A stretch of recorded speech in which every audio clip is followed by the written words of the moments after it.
നമസ്കാരം ചേട്ടാ. നമ്മുടെ സഖാവ് പിണറായി വിജയന്റെ മകൻ ക്ഷേത്ര സന്ദർശനം നടത്തിയത് ഇത്രയധികം പുകിലുണ്ടാക്കേണ്ട വല്ല കാര്യമുണ്ടോ? എനിക്കറിയാൻ മേലാഞ്ഞിട്ട് ചോദിക്കുക.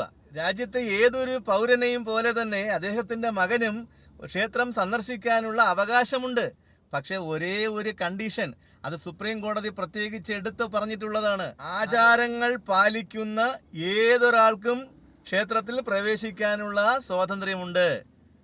ആചാരങ്ങൾ പാലിക്കപ്പെടുന്നവരായിരിക്കണം. പക്ഷേ ശബരിമലയിൽ ആചാര ലംഘനം നടത്താൻ കൂട്ടുനിന്ന, അതിന് മുൻകൈയെടുത്ത അതേ മുഖ്യമന്ത്രിയുടെ അതേ മകനാണ് മറ്റൊരു ക്ഷേത്രത്തിൽ ദർശനത്തിൽ വന്നത് എന്നുള്ള ഒരൊറ്റ കാരണം കൊണ്ട് മാത്രമാണ് ഈ വിഷയം ഇവിടെ ചർച്ചയാകുന്നത്. അതിനെന്തിനാണ് ഇങ്ങനെ ഒളിച്ചും പാത്തുമൊക്കെ വരേണ്ട കാര്യമുണ്ടോ? മുഖ്യമന്ത്രി വിശ്വാസി അല്ലായിരിക്കാം. കാരണം ഗുരുവായൂർ ചെന്ന് ഭഗവാൻ ഇരിക്കുന്ന നടയിലേക്ക് നോക്കിയിട്ട് ഇവിടെയാണോ നിങ്ങളുടെ ഗുരുവായൂരപ്പൻ ഉള്ളത് എന്ന് ചോദിച്ച ആളാണ്. അദ്ദേഹത്തിന്റെ മകനാണ് ഇവിടെ തൊഴാൻ വന്നിരിക്കുന്നത്. എവിടെ? ഗുരുവായൂര്. ഇനി സഖാവ് പിണറായി വിജയൻ ഒരു കാര്യം ചെയ്താൽ മതി. ഗുരുവായൂരപ്പൻ എവിടെയുണ്ടെന്നുള്ളത് കൃത്യമായി താങ്കളുടെ മകനോട് തന്നെ ചോദിച്ചാൽ മതി. അദ്ദേഹം പറഞ്ഞു തരും ഗുരുവായൂരപ്പൻ എന്ന ആള് എവിടെയാണുള്ളതെന്ന്. നിങ്ങളൊക്കെ ഒരു കാര്യം മനസ്സിലാക്കേണ്ടത്, ഗുരുവായൂരപ്പൻ കല്ലിലും മുള്ളിലും പൂവിലും തുരുമ്പിലും തൂണിലും ഒക്കെ സ്ഥിതി ചെയ്യുന്ന ആളാണ്. നമ്മുടെ എല്ലാവരുടെയും ഉള്ളിൽ ഗുരുവായൂരപ്പൻ വസിക്കുന്നുണ്ട്.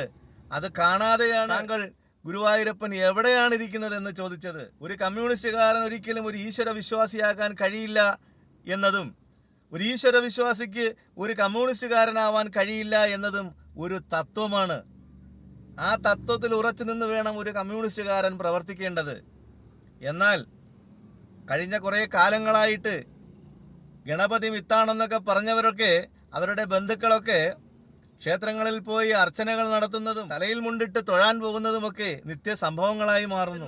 ഇതിനെയാണ് നമ്മുടെ ഗോവിന്ദൻ മാസ്റ്ററുടെ ഭാഷയിൽ പറഞ്ഞു കഴിഞ്ഞാൽ വൈരുദ്ധ്യാത്മിക ഭൗതികവാദം എന്ന് പറയുന്നത്. ശ്രീമാൻ പിണറായി വിജയന്റെ മകന് വിശ്വാസത്തോടുകൂടി ആചാര മര്യാദകളോടുകൂടി വന്ന് തൊഴാൻ കഴിയുമെങ്കിൽ അത് നല്ല കാര്യം തന്നെ.